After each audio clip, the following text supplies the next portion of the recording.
Yo ho, me hearties, and welcome back to Piratical History with yon host, Drew Abernathy. Hey everybody, it's your host, Drew Abernathy, and today we're going to be talking about the lady that I call the Chesapeake Footnote. Here's why. Not much is known about Mary Critchett. All we know is that she was one of many transported criminals from England over to Virginia, and she was later sold to a master somewhere on the Middle Peninsula, just north of Williamsburg, or I should say east of Williamsburg in colonial Virginia.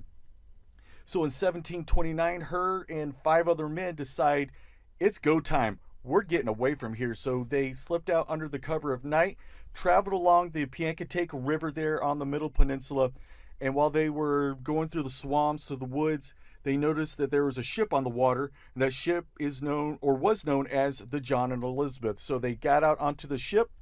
Notice there were only two people there, a man and his grandson, easily overpowered them, and they kept them in a scuttle to which Mary was sitting on to make sure they didn't get out. So a discussion, a debate ensued about what do we do with these two guys.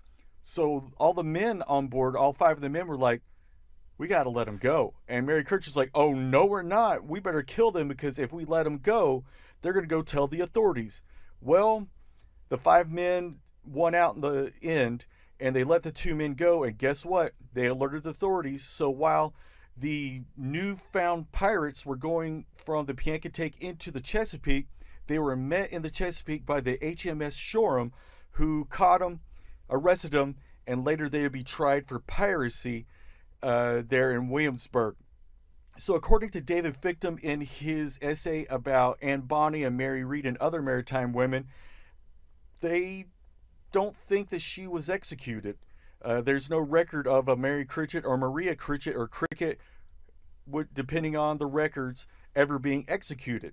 So why did she decide to join these five men in acts of piracy?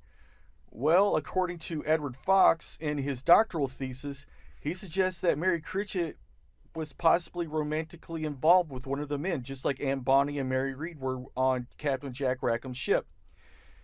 But we just don't know what happened. There's so little that we do know about her. And also, the little flag that is there on the bottom, I designed that. That's in recognition of Mary Critchett. So that's it. That's what we have about the little-known piracy, the short-lived piracy of Mary Critchett.